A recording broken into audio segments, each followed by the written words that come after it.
భయం అంటే ఎలా ఉంటుందో తెలియని బ్లడ్ మా జగన్మోహన్ రెడ్డిది అంటున్నాం వైఎస్ మన ఆర్కే రోజా గారు. ఎలా చూడాలంటారు దీన్ని?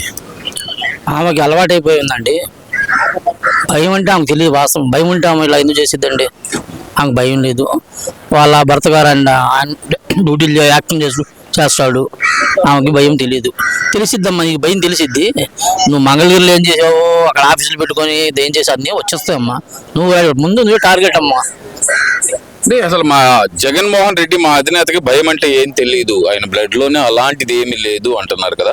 మరి భయం అంటే తెలియని జగన్మోహన్ రెడ్డి అసెంబ్లీకి ఎందుకు రావట్లేదు అనుకోవచ్చు అంటారు? అసలు ఆయన అసెంబ్లీకి వచ్చినప్పుడు భయం అయితే అట్లా అయితే వెనక నుంచి ఎందుకు వెళ్ళిపోతావు, వెనక వస్తే ఎందుకు వస్తాడమ్మా? మీరు తెలియని వాళ్ళ ముందు మాట్లాడి మాటలు, తెలిసిన వాళ్ళ ముందు తెలిసిన రాష్ట్రాల్లో ఈ మాటలు మాట్లాడకండి. ఏపీలో భయం ఉండే వ్యక్తి ఎవరు నెంబర్ 1 అంటే ఆయన పేరు నెక్స్ట్ రాబోతుంది గూగుల్లో.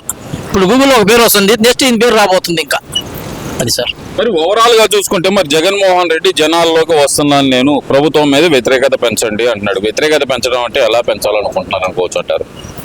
ఆయన చేపించేది ఆపండి సార్. వ్యతిరేకత పెంచడం చేపిస్తాడు ఆయన. అలం మీద ఆ మాట చెప్తున్నాడు ఆయన. కానీ ఇది ఆ మాట మనం ఎక్కువ మాట్లాడకూడదు, కరెక్ట్ కాదు. అంటే క్రియేట్ చేస్తాడట, క్రియేటర్ సార్ అతను. 420 అంటే గుర్తొచ్చే పేరే చంద్రబాబు నాయుడు అంటున్న జగన్మోహన్ రెడ్డి. మరి ఎలా చూడాలి ఈ వ్యాఖ్యలను? ఏదన్నా 420 అనే వ్యక్తి అనేవాడు జైలుకి వెళ్ళకుండా కరెక్ట్ ఉన్నవాడు ఆ మాట అంటే ఆ మాట వర్తించింది. నువ్వు జైలు అన్ని రోజులు చేసి వచ్చినవాడు ఆ మాట అర్హత నీకు లేదు. ఎందువల్ల అంటారు? ఆయనకి ఎందుకు లేదంటారా? ఏమండి, దొంగ పట్టు దొంగ కేక ఎలా అర్థం ఉంటుందండి? అది ఎన్ని వరకు చెప్తామండి? ఇప్పుడు నువ్వు జైలు నల్ల వచ్చావు, నువ్వు ఏ రోజు నువ్వు 420 అంటే అటుకు తిరిగితే నీ నెంబర్, నీకు ఆ 420 నెంబర్ ఇవ్వలేదు కానీ ఇస్తే బాగుంటుంది. ఆ నెంబర్ నీది 6168 ఉంది. ఎంత అండి నెంబర్ అవుతుంది? 609. ఆ నెంబర్ తప్ప ఈ నెంబర్ పెడితే బాగుండేదేమో మీకు. చంద్రబాబు నాయుడు ఇచ్చిన మాట మీద నిలబడలేదు కాబట్టి ఆయన ఇచ్చిన హామీలన్నీ 420 హామీలు అంటున్నాడు కదా. మరి ఆ హామీలన్నీ నిజంగానే 420 హామీలు అనుకోవాలంటారా? మీరు ఒకళ్ళు అనేటప్పుడు మీరు ఇచ్చిన హామీలు నెరవేర్చారు? ఏమన్నా ఏం చేశారండి మీరు ఇచ్చింది? ఒకసారి గుర్తెచ్చుకోండి. మీరు చంద్రబాబు గారు ఇచ్చిన 6 హామీల్లో నెరవేర్చినవి ఎన్ని చూసుకొని చెక్ చేసుకోండి. నెరవేర్చాడు. మీరు ఇచ్చిన హామీలు నెరవేర్చారు. ఏమన్నా ఎత్తులో తీసుకెళ్ళి పక్క తీసుకెళ్ళి కొడతాం చావడం కూడా చేస్తారు, చేపిస్తారు. మీరు చేరండి, చేపిస్తారు. ఈ ప్రభుత్వం కూడా ప్రశ్నించే గొంతుకలను అణిచివేస్తుంది, ప్రతి ఒక్కరిని అరెస్ట్ చేసి లోపలేస్తున్నారు అనే మాట అయితే వాడుతున్నాడు కదా మరి జగన్మోహన్ రెడ్డి. ఏమండి, అతను చేసే పనులు కాబట్టి అతను చెబుతున్నాడు ఈ మాటలో. అతను ప్రశ్నించడం వల్ల తీసుకెళ్లి చావుగొట్టి చేసిన మైనార్టీ ఎంతమంది చావుగొట్టలు అతను వారికి మైనార్టీలో టార్గెట్ ఆయనకి. మైనార్టీలు ఎక్కడండి? మైనార్టీలో ఉన్న ఎమ్మెల్యేలు సైలెన్స్ అంతా సైలెన్స్ తుసుబాంబులు అంతా చూడండి, తుసుబాంబులు అంతా మైనార్టీలు నీ లెక్కలో. మరి ఇప్పుడు చూసుకుంటే కనుక ముఖ్యంగా ఈ ప్రభుత్వం వచ్చిన తర్వాత ఎస్సీ ఎస్టీ బీసీ మైనార్టీల మీద దాడులు పెరిగిపోయినాయి. అవి అరికట్టాల్సిందే, లేదంటే ప్రభుత్వం మీద ఉద్యమిస్తాం మేము అని జగన్మోహన్ రెడ్డి చెప్తున్నారు కదా. నిజంగానే ఎస్సీ ఎస్టీ బీసీ మైనార్టీల మీద ఈ ప్రభుత్వం వచ్చిన తర్వాత దాడులు పెరిగినాయి అనుకోవచ్చు అంటారా? ఏమండి, బీసీలకి చంద్రబాబు గారు తీసుకెళ్ళి అందరూ ఎక్కిచ్చారు, ఎస్సీలకి తీసుకెళ్ళి అందరూ ఎక్కిచ్చారు. ఇంకేం కావాలండి? ఎస్సీలు బీసీలకి ఆయన చేస్తాడు. మీరు ఎక్కడ చేశారండి? మీరు అందరి కల్లా రూమ్ కోటింగ్ మట్టి కోటింగ్ ఇప్పించారు కదా తాడిపల్లి తీసుకెళ్ళి. అయినా అడగట్లేదన్నా కానీ అన్నీ తెలుసు. టైం వచ్చినప్పుడు నేను అడుగుతాం. అయ్యి మీరు మైనార్టీని ఎంత ఆశ్చర్యపెట్టారు, ఎంత చేశారు, ఎక్కడ ఏం చేశారు మొత్తం మాకు తెలుసు అండి. మైనార్టీలు మెలగడంలా చంద్రబాబు గారు ఇవాళ మైనార్టీలకు ఎంత చేపిస్తున్నాడండి, ఎంత ఖర్చు పెడుతున్నారు ఇష్టమాలకి.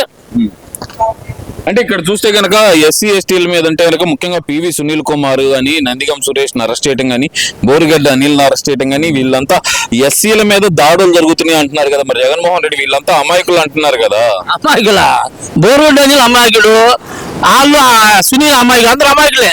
అవి పబ్లిక్ ఒప్పుకోరండి మీద మాటలు. అవి అందరూ చూసి అనిపోండి రికార్డు. అది బోరుగడ్డ అనిల్ అనేవాడు వ్యక్తి గురించి మీకు తెలియని ఎవరికి? అవి అందరి ముందు అనండి, మాలాంటి వాళ్ళ ముందు పార్టీ టీడీపీ కార్యకర్తలు మీ మాట కాకండి, వాస్తవాలు మాట్లాడుతూ వచ్చింది.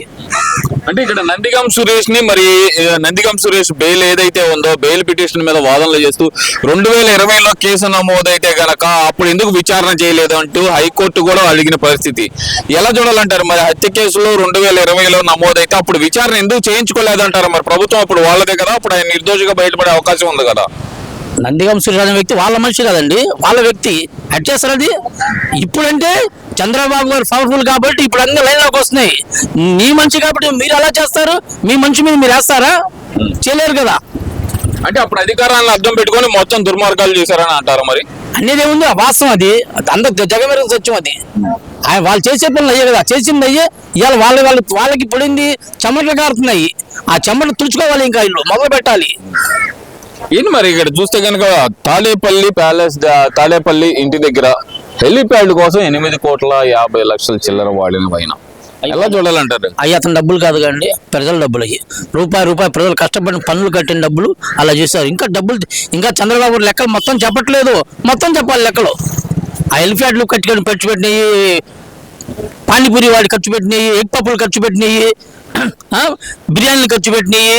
మీరు కొంచెమే చెబుతున్నారు, మొత్తం చెప్పట్లా. ప్రతి ఒక్క పేదోళ్ళ ఖర్చు అంటే కష్టం ఉంది ఆ డబ్బుల్లో, మీరు తీసుకున్న డబ్బుల్లో, తిన్న డబ్బుల్లో, మీరు తిన్న డబ్బులు, మీ వాళ్ళు తిన్న డబ్బుల్లో. మీ టీడీపీ అంత అవసరం లేదు. మీరు రాండి, ఎవరైనా ఎప్పుడైనా మంగళవారం రాండి, ఎంతమంది రాండి, టీడీ ఆఫీస్ ఎన్ని టైం పోతూనే ఉంటుంది, తినాలండి హ్యాపీగా.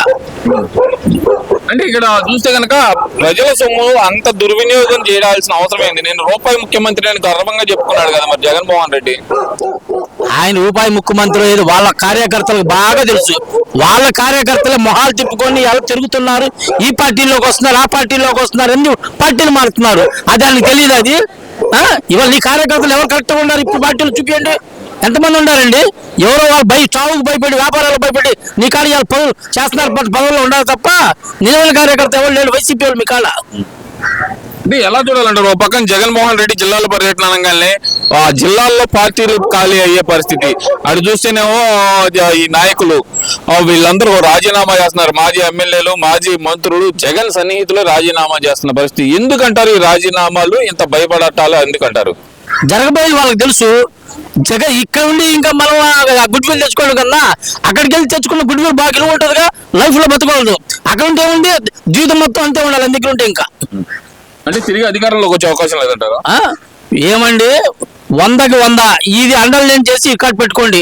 100కి 100 బాబు గారు రాకపోతే ఇప్పుడు ఉన్న ఫ్రీడమ్ కూడా జనాలు కోల్పోతారు, కుక్క సాగుతొస్తారు. ఇది వాస్తవం. ఇది మళ్ళీ ఆయన పుట్టినరోజు కాదు, జగన్మోహన్ రెడ్డి పుట్టినరోజు. మరి ఈ రోజన్నా సరే ఆయనకి పాజిటివ్ గా, ఆయన తరఫున పాజిటివ్ గా ఒక్క మాట కూడా రాదంటారా? ఆయన దేశ నాయకుడా, ఆయన స్వతంత్రంలో పాల్గొన్నాడా, దీంట్లో పాల్గొన్నాడా, ఆయన్ని పుట్టినరోజు చేసుకోవడం అది అవసరం ఎవరికి? ఆయన లబ్ధి పొందిన ద్వారా ఆయన కార్యకర్తలకు అవసరం, ఆయన గుర్తుపెట్టుకున్నారు. ఏ అవసరం ప్రజలకు అవసరం, భయపడుతున్నారు. వాళ్ళ కార్యకర్తలు భయపడి ఆయన పనులు చేసుకుంటున్నారు అంతే. ఎందుకు? ఒక భయం, మేకపోయిన గంభీరతం, రేపు వస్తాడేమో అని ఆ ఒక భయంతో వాళ్ళు వాళ్ళ మిత్రులారా మీరు తొందరపడకాకండి. వచ్చేది బాబు గారే.